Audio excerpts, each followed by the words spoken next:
एक समय की बात है।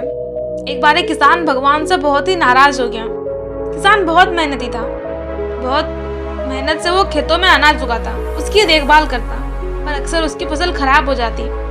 कभी सूखा पड़ जाता, कभी बाढ़ आ जाती, कभी तेज धूप, तो कभी आंधी, कोई ना कोई कारण बन ही जाता और उसकी फसल खराब हो जाती।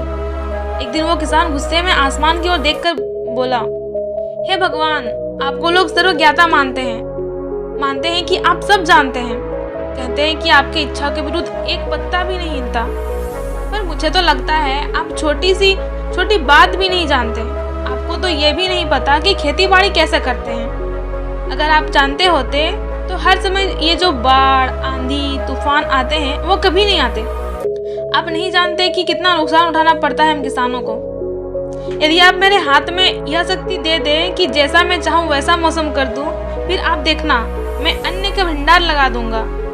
भगवान इस किसान की बात सुनकर हंस रहे थे और वे किसान के सामने प्रकट होकर बोले, मैं तुमको यह शक्ति देता हूँ कि आज से और अभी से तुम अपनी खेतों पर तुम्हारी इच्छा से जैसा चाहो वैसा मौसम कर दो। मैं बिल्कुल भी दखल नहीं दूंगा। तुम्हारी इच्छा से सब कुछ होगा। किसान बहुत खुश हुआ। किसान ने गेहूं की फसल अपने खेतों में बोई। जब किसान को लगा कि खेतों में धूप चाहिए तो खेतों को धूप मिले, जब पानी बरसना चाहिए तब पानी दिया। वर्षा, आंधी, तूफान, बाढ़, कुछ भी उसने अपने खेतों पर आने ही नहीं दिया। किसान के खेत इस वर्ष ऐसी फसल हुई जैसे कभी नहीं हुई थी, हरी भरी और लहलाती फसल। और मन ही मन सोचने लगा, अब सबूत के साथ दिखाऊंगा भगवान को कि इसे कहते हैं शक्ति का सही उपयोग।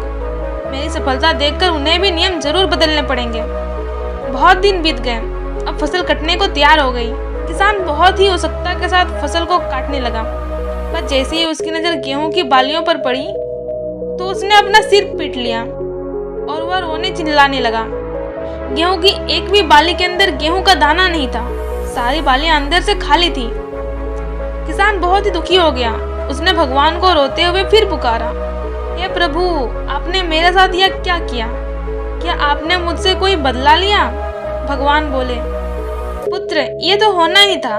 तुमने फसल को संघर्ष करने का मौका ही कहाँ दिया। ना तो तुमने आंधियों से उन्हें जूझने दिया, ना तेज बारिश को सहने दिया और ना ही धूप में तपने दिया। तुमने फसलों को एक भी चुनौती का सामना नहीं करने दिया, इसलिए सारे पौधे अंदर से खोखले हो गए।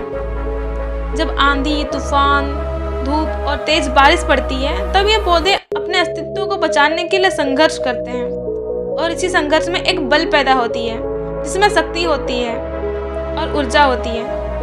वही ऊर्जा तेरी गेहूं के दानों में नहीं फूटी।